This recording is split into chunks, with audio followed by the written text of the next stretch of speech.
আন্দোলনের মধ্যেই আমার জন্ম। এই আন্দোলনেই আপনার মৃত্যু হবে, এই আন্দোলনেই আপনার মৃত্যুর দেওয়াল লিখনটা লেখা হয়ে গেছে, ইতিহাস লেখা হয়ে গেছে। আপনার পুলিশ নির্লজ্জতার কোন সীমায় চলে গেছে, কাপুরুষতার কোন লেভেলে চলে গেছে যে আমাদের জনগণের ট্যাক্সের টাকায় তারা বেতন নেওয়ার পরেও নিজেকে বাঁচাতে তারা নার্সদের ঘরে গিয়ে নার্সদের কাছে তাদের জামা কাপড় শাড়ি চাইছে। শাড়ি! লজ্জা করে আপনার পুলিশের? তো আপনার পুলিশের এত সক্রিয়তা ছিল কেন মেয়েটার লাশ পুড়িয়ে দেওয়ার, যে আপনার দ্বিতীয়বার পোস্টমর্টমের জন্য রাখলেন না? আচ্ছা বলুন তো, 5 ঘন্টা ধরে বডিটা ফেলে রেখে পুলিশ তার বাবা মাকে 3 ঘন্টা পরে তার মেয়ের মানে পুলিশের কাছে হাতে পায়ে ধরেছে তার বাবা মা, আমার মেয়েটাকে দেখতে দিন একবার। কেন দেখতে দেয়নি বলুন তো? ওই সময়টা কি হয়েছিল বলুন তো? আপনি তো নির্দেশিকা জারি করে বলেছিলেন সিভিকরা পুলিশের বাইক ব্যবহার করতে পারবে না। পুলিশের বাইক ব্যবহার করতো কোন ক্ষমতায়? মা মাটি মানুষের সরকার, যেখানে মায়ের মায়াও নেই, মাটির মমত্ব, মাটির টান নেই, মানুষের প্রতি চরম উপেক্ষা ভরে ফেলেছেন আপনি।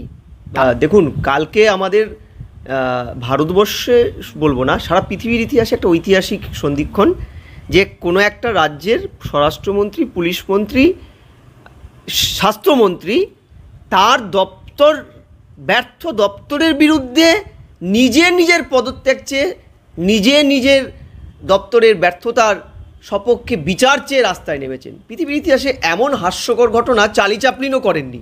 চার্লি চ্যাপলিনও তার হাস্যকর কৌতুকে কোথাও দেখাননি। আমি বলছি যে মুখ্যমন্ত্রী, একটা জিনিস আপনি জেনে রাখুন, আপনি যাই করুন, আপনি আপনার ব্যর্থতার বিরুদ্ধে রাস্তায় নামুন, আপনি আপনার দপ্তরের চরম ব্যর্থতা, বেআইনি কাজ, ধর্ষকদের সপক্ষে প্রথম দিন থেকে থাকা, এ সপক্ষে যতই যুক্তি অপযুক্তি খাড়া করে রাজপথে নামুন না কেন, রাজপথের দাবিটা কিন্তু একটাই, আপনি পদত্যাগ করুন ভালোই। কারণ আমরা এখন পরিষ্কার বুঝে ফেলেছি, আপনি যতক্ষণ ক্ষমতায় আসীন থাকবেন, পুলিশ মন্ত্রী থাকবেন, স্বরাষ্ট্রমন্ত্রী থাকবেন, স্বাস্থ্যমন্ত্রী থাকবেন, এই তদন্ত পৃথিবীর সবচাইতে দক্ষ গোয়েন্দা দপ্তরকে দিলেও দিনের আলো ফুটবে না। কারণ এই পুরো ঘটনাটায় প্রথম দিন আপনার নেতৃত্বাধীন স্বাস্থ্য দপ্তর, আপনার নেতৃত্বাধীন পুলিশ মিলে যে কায়দায় এভিডেন্সকে একটার পর একটা এভিডেন্সগুলোকে লোপাট করার চক্রান্ত করেছে। আমি বলছি না, হাইকোর্ট বলছে। আপনি হাইকোর্টটা দেখবেন, 17 পাতার হাইকোর্টের গত পরশু দিনের জাজমেন্ট, এবং গতকাল তো মানে নির্লজ্জতার কোন সীমায় আপনাকে নামিয়ে দিয়েছে আপনার প্রশাসনকে। যদি আপনার দুকান কাটা না থাকে, একটা কানের সামান্য কিছু থাকে, আপনি ভালোই দেখবেন আগে, এবং আয়নায় দেখবেন, আপনি চলে যাবেন, ভালোই চলে যাবেন। চলে গেলে আপনার মান বাড়বে, ইতিহাসের পাতায় আপনি একটু হলেও সম্মান পাবেন। আমি বলছি আপনাকে যে আপনার পুলিশ এখন আর রাজ্যের আবালবৃদ্ধ বনিতার জানার ইয়ে নেই, যে কেউ অজানা নেই যে আপনার পুলিশ কি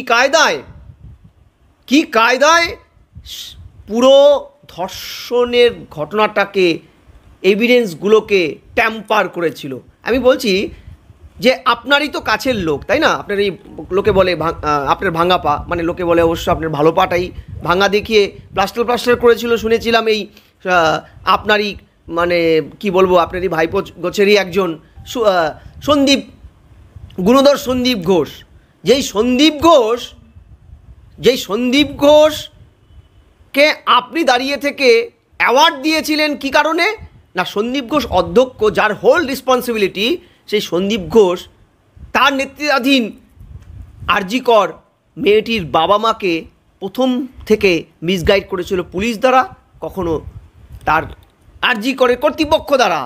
কখনো বলেছে আপনার মেয়ে অসুস্থ, কখনো বলেছে আপনার মেয়ে আত্মহত্যা করেছে, তারপরে 3 ঘন্টা বসিয়ে রেখে নেগোসিয়েশন করতে হবে, মীমাংসা করতে হবে, এটা সেটা পুলিশ কখনো আপনার দপ্তর, এবং চরমতম বদমাইশি বেআইনি কাজটা আপনার এই গুণধর, আপনার পোষ্য এই সন্দীপবাবু করেছিলেন। যে ওই পিএম পোস্টমর্টম, যেটা সুপ্রিম কোর্টের ভার্ডিক্ট অনুযায়ী যেখানে ঘটনাটা হয় সেখানে করা যায় না, সেখানে করেছিল তার পছন্দের কিছু মেডিকেল অফিসারকে দিয়ে। আমি বলছি আপনাকে যে এত কিছুর পরও যখন ওকে আপনি পুরস্কৃত করলেন, সেখানেই তো প্রমাণ হয়ে গেল যে আপনি চান ধর্ষকরা বাঁচুক, যেটা কামদুনিতে আপনি চেয়েছিলেন। এবং আপনি কি দেখেন কি বিধির কি খেলা, কালকে আপনার মুখ দিয়েও বেফাঁস বেরিয়েই গেছে যে ধর্ষণ যার হয়েছে নির্যাতিতার ফাঁসি হোক, মুখ দিয়ে বলে আপনি অবশ্য উইথড্র করেছেন।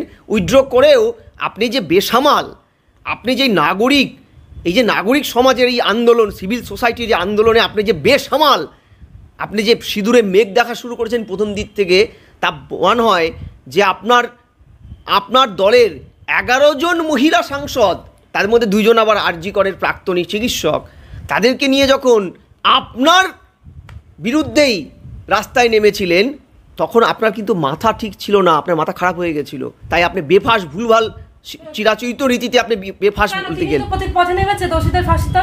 হ্যাঁ, আমি বলছি যে মুখ্যমন্ত্রী 90-এর দশকে এই রাজ্যের রাজনীতিতে বিরোধী নেত্রী, তার যাত্রা বিরোধী নেত্রী হিসেবে যাত্রা শুরুর পরে তার 2 দশকের রাজনীতির ইতিহাসটা দেখুন। পান থেকে চুন খসলে তিনি কখনো তৎকালীন বুদ্ধবাবু, জ্যোতিবাবু, তৎকালীন পুলিশ মন্ত্রী, তৎকালীন সিবি, ইভেন রিচকাণ্ডের পরে নগরপাল প্রসূনবাবুর পদত্যাগ চেয়ে বাংলার, কলকাতার বুকে তছনছ করে দিয়েছিলেন তিনি। আমি বলছি সেই পদত্যাগ চাওয়ার রাজনীতি, সেই বন্ধের রাজনীতিতে হাতে করে দিয়ে যেই মুখ্যমন্ত্রী হলেন আজকে, মমতা ব্যানার্জি আজকে যে মুখ্যমন্ত্রী হলেন, তিনি যখন বলেন, তিনি যখন কান কাটা নাক কাটার মতন তার 2টো দপ্তরের ভয়ানক ফেলিওরের পরে একটি আপনার বাড়ির মেয়ে বোন ডাক্তার, সে যখন ধর্ষণের শিকার হলো এবং নির্মমভাবে তাকে হত্যা করা হলো আরজি করের মতন একটা প্রেস্টিজিয়াস হাসপাতালে, তারপরে আপনার কি কোনো রকম নৈতিক দায় আছে? দায় থাকা নেই যে আপনি রিজাইন দেবেন না। আপনি নির্লজ্জের মতন ডিফেন্ড করে যাচ্ছেন। আপনার পুলিশ আজও এই মেন কালপ্রিট, যেই কালপ্রিটকে এই সন্দীপকে পাড়ার লোক, তার আরজি করের তার সহকর্মী, নার্স, টিচিং স্টাফ কেউ পছন্দ করছে না, কেউ না। ইভেন এই সন্দীপের বউ তাকে পছন্দ করে না, ঘৃণা করে। তারপরেও আপনার পুলিশ ফোর্স প্রোটেকশন দিয়ে তাকে সিবিআই দপ্তর নিয়ে গেছে। এই ভদ্রমহিলা, আমি কি বলবো না, আমাকে ক্ষমা করবেন দর্শক, আমার মুখ দিয়ে খুব বাজে কথা বেরোবে। 2টো কন্যা জনক তো আমি, আমার 2টো মেয়ে আছে, আমার ঘৃণা করছে যে মুখ্যমন্ত্রী, আপনার বোধহয় মনে আছে যে ডক্টর প্রিয়াঙ্কা রেড্ডি, আমার নাম বলাটা হলো যে সম্ভবত হায়দ্রাবাদ বা তেলেঙ্গানায়, যখন সেই ডাক্তারকে ধর্ষণ করেছিল 4 জন লোক, হাই রোডে পুড়িয়ে দিয়েছিল, তার 48 ঘন্টার মধ্যে সেখানকার পুলিশ তাদেরকে শ্যুট করেছিল। ঠিক আর হ্যাপি পুলিশ গুলি করে মেরে ফেলেছিল, কোনো কেস পেস হয়নি, ঠিক আছে, অন দ্য স্পট গুলি করে মেরে ফেলেছিল। তখন এই মুখ্যমন্ত্রী বলেছিল এটা ঠিক হয়নি, ল অ্যান্ড অর্ডার আছে, বাংলায় এটা হতে দেব না। সেই মুখ্যমন্ত্রী, যিনি দীর্ঘদিন ল মেকার হিসেবে কেন্দ্রীয় মিনিস্টারি সামলেছেন, দীর্ঘদিন এমপি ছিলেন, তিনি যখন এই কথাগুলো বলেন, তিনি যখন আইনের শাসনের কথা বলেন না, যখন তিনি এক্সট্রা জুডিশিয়াল হত্যার কথা বলেন, উনি জানেন না এইভাবে ফাঁসি হয় না, উনি জানেন না, ওনার ভাইপো জানেন না এইভাবে গুলি করে মারা যায় না। আমি বলছি আপনাকে যে এটা কেন বলছেন, এই পুরো প্রক্রিয়াটাকে ঘেঁটে দেওয়া। এই তো মুখ্যমন্ত্রী যিনি ফাস্ট ট্র্যাক কোর্টে কামদুনির হত্যা, ধর্ষণ এবং হত্যার অপরাধীদের ফাস্ট ট্র্যাক কোর্টে মামলা করে বিচার করে তাদের ফাঁসিতে ঝুলানোর প্রতিশ্রুতি দিয়েছিল। আমরা পরবর্তীকালে দেখেছিলাম এই যে গোয়েন্দা, তখন সিআইডি এসপি ছিলেন আমাদের এই যে দুর্বিনীতি গোয়েল, এই গোয়েল সাহেবের নেতৃত্বে সুকৌশলে ফাঁসির আসামিদের উপযুক্ত তথ্য প্রমাণ জমা না দিয়ে 10 বছর 12 বছরে 16 জন পাবলিক প্রসিকিউটর পাল্টে খুব সুন্দর সসম্মানে ফাঁসির আসামিদেরকে মুক্তি দিয়েছিলেন। আমি বলছি আপনাকে যে আপনি আচ্ছা বললাম ধর্ষণ হয়, ভারতবর্ষে হয়, সারা পৃথিবীতে হয়, এটা একটা সামাজিক ব্যাধি আমি বলছি। তারপরেও আপনি দেখাতে পারবেন একটা উদাহরণ সারা ভারতবর্ষে, সারা পৃথিবীতে ইতিহাস ঘেটে যে ধর্ষণের পরে সেই রাজ্যের বা সেখানকার রাষ্ট্রপ্রধানকে বলতে হয় আপনি সেই ধর্ষণে নির্যাতিতার বাবা মাকে বলতে হয় আপনাকে কম্পেনসেট দেবো 10 লক্ষ টাকা। শুনেছেন আপনি? ধর্ষণের রেট বেঁধে দেওয়ার একজন রাষ্ট্রনায়কের উদাহরণ আপনি এখানে দেন। আমি বলছি এর চাইতে বোঝা যায় কতটা নিম্ন রুচির এ রাজ্যের মুখ্যমন্ত্রীর শাসনে আমরা আছি। বলতে লজ্জা হয় আমারও মুখ্যমন্ত্রী। আমি আরেকটা কথা বলি আপনাকে, যে তিনি পুলিশকে দরাজ সার্টিফিকেট দিয়েছেন। আপনি কালকে যদি হাইকোর্টের অবজারভেশনগুলো দেখেন এবং তারপরে এই দুর্বিনীত গোয়েলের প্রেস কনফারেন্সটা দেখেন, তিনি কি সুন্দর বলছেন আমার গোয়েন্দা ফেইল্ড। আমি বলছি মুখ্যমন্ত্রী বলছেন পুলিশ সংযত ছিল। পুলিশ কাদের জন্য সংযত ছিল? এই গুন্ডাদের জন্য।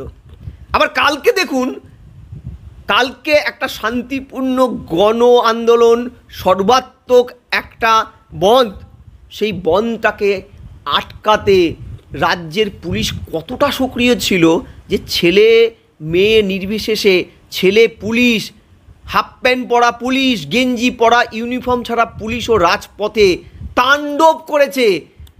বিরোধীদের ন্যূনতম প্রতিবাদের জায়গাটা দেয়নি। কি সক্রিয়! তাহলে মুখ্যমন্ত্রীর পুলিশ এই গুন্ডাদের জন্য সংযত, আর বিরোধীদের জন্য গণতন্ত্রের স্পেসে যারা গণতান্ত্রিক আন্দোলন করছে তাদের জন্য কতটা সক্রিয়। আপনি তো বলেছিলেন বদলা নয় বদল চাই। এই বদল চাইছিলেন আপনি, যে আপনার রাজ্যে ধর্ষণ হলে আপনাকে বানতলা 30 বছরের আগের বানতলাকে আনতে হচ্ছে। আপনার এখানটা ধূপগুড়ি গণধর্ষণ হলে আপনার এলাকায় একটা আদিবাসী যুবতী যিনি ব্যাঙ্গালোরে কাজ করতে গিয়ে সুরক্ষিত থাকে, বাড়িতে তার বাবা মার কাছে বর্ধমানে আসলে পরে তাকে গণধর্ষণ করে গলা কেটে খুন করা হয়। এই ঘটনাগুলো জাস্টিফাই হয়? হ্যাঁ, আপনি তৃণমূলের নেত্রী রয়ে গেলেন, আপনি মুখ্যমন্ত্রী হতে পারলেন না। আপনি তো স্লোগান তুলেছিলেন বাংলা নিজের মেয়েকে চায়। আপনি একজন মহিলা মুখ্যমন্ত্রীর হাতে রাজ্যটা এতটাই সুরক্ষিত, রাজ্যের মহিলা এতটাই সুরক্ষিত যে আপনি বাদে বাকি সব মহিলাকে রাতে রাজপথে নামতে হচ্ছে রাত দখলের জন্য। আপনি লজ্জা করে না? এরপরে আপনি বাদে সবাই রাস্তায় নেমেছে নিজের সুরক্ষার দাবিতে। আপনি বলছেন আপনি মহিলা মুখ্যমন্ত্রী, ভারতবর্ষে একমাত্র এই মুহূর্তে মহিলা মুখ্যমন্ত্রী, পশ্চিমবঙ্গের প্রথম মহিলা মুখ্যমন্ত্রী ছিল। আমি বলছি এই মবটা যখন বলছিল পুলিশের সামনে চল আমরা ইয়েতে যাচ্ছি, ওই যে কি সেমিনার রুমটায় চল, আমরা বিভিন্ন চ্যানেলে দেখছি সেমিনার রুমটায় চল বলছে, অর্থাৎ এই মবটাকে আনা হয়েছিল সেমিনার রুমটা ভাঙতে। আচ্ছা বলুন তো, সেমিনার রুমটা ভাঙার জন্য আন্দোলনকারী বাম কংগ্রেস বামের কী লাভ সেমিনার রুমটা ভাঙে? দ্বিতীয়, যদি ধরলাম রাম এর লুম্পেন বাহিনী এটা এসেছিল, আপনার পুলিশ ন্যূনতম লাঠি উঁচিয়ে ওদের প্রতিহত করতে পারেনি। আচ্ছা, পুলিশ ওয়েলফেয়ারের সদস্য ছিল কী জন্য? যদি পুলিশ ওয়েলফেয়ারে বেআইনিভাবে উনি সদস্য না হতো, ওই গুণধর আপাতত সঞ্জীব রায়, তাহলে কি ওই অনায়াসে হাসপাতালটায় ঢুকতে পারতো? আচ্ছা বলতো আপনি তো এত কিছু বলছেন, ওই যে সুপার স্পেশালিটি হাসপাতালে আপনার অধ্যক্ষ মহাশয় কেন মেয়েদের জন্য, মহিলা সহকর্মীদের জন্য একটা আলাদা সেপারেট বিশ্রামাগার তৈরি করতে পারেনি এতদিনে? তিনি কেন 20 জন ফোর্স নিয়ে, তার মধ্যে 2-3 জন বাউন্সার নিয়ে ঘুরে বেড়াতো? আচ্ছা, এত বড় হামলা, যে হামলায় সেই আপনার কথা অনুযায়ী রামের গুন্ডা বাহিনী গিয়ে হামলাটা করেছে, তারা যখন মহিলা স্টাফ ইনক্লুডিং প্রসূতি বিভাগের মহিলা পেশেন্টদের আঙ্গুল উঁচিয়ে বলেছে তোদের ধর্ষণ করব পরের দিন, তারপরে ন্যূনতম আপনার পুলিশের ওদের প্রোটেকশন তো দেওয়ার দুরস্ত, বরং যেই মানুষটি আপাতত এই পুরো ঘটনার সাথে যুক্ত হওয়ার অভিযোগ উঠছে বারবার, তাকে আপনি বাড়িতে পুলিশ প্রোটেকশন দিলেন। যে রাজ্যের পুলিশ কতটা এই ধর্ষকদের বাঁচাতে উদ্যত ছিল প্রথম মিনিট থেকে, তার প্রমাণ কিন্তু হাইকোর্টের অর্ডারটায় পড়তে আছে। হাইকোর্ট পরিষ্কার 17 পাতায় তার মাননীয় বিচারপতি যে কথাগুলো বলেছে, তার মধ্যে একটা কথা খুব ভয়ানক, আপনি শুনে রাখুন, আপনাদের দর্শকরাও জানুক, যে considering this factors we would be well justified in making an observation that the administration was not with the victim or the family of the victim. এই যে ভিকটিমের মা বাবা যখন বলছে পুলিশের তরফ থেকে বলা হয়েছে ব্যাপারটা মীমাংসা করে নিতে এবং কাউকে বলতে না, যখন 3 ঘন্টা ধরে পুলিশের হাতে পায়ে ধরার পরও তার বডি, তার মেয়ের বডি দেখতে দেয়নি, যখন ভিকটিমের মা বলছে আমার সামনে পুলিশ মেয়ের এর থেকে যা যা জিনিস পাওয়া গেছে সিজার লিস্টে সেখান থেকে কিছু প্রেসক্রিপশন বের করে বলছে আপনার মেয়ে তো মানসিক অসুস্থ ছিল, অর্থাৎ সুসাইডটাকে প্রতিষ্ঠা করার জন্য, হ্যাঁ ওষুধ খেত এসব, যখন আমার মেয়ের বডি ওখানে পড়ে আছে, পুলিশ আমার মেয়ের গাড়িটা ভাঙতে চাইছে, এটা কোথাকার ভাবুন কত বড় সিরিয়াস ব্যাপার। তার মা বলছে ওই দিনটা তাদের উপরে কতটা মানসিক নির্যাতন হয়েছিল যার পুরোটা হয়তো উনি বলতে পারেননি, যে পুলিশ প্রশাসন এবং দলের কর্মী ক্যাডাররা ইনক্লুডিং ওখানকার স্থানীয় বিধায়ক কাউন্সিলররা কোন স্তরে নেমে গিয়ে বডিটাকে তড়িঘড়ি পুড়িয়ে ফেলেছিল যাতে দ্বিতীয়বার পোস্টমর্টম করার সুযোগ না থাকে।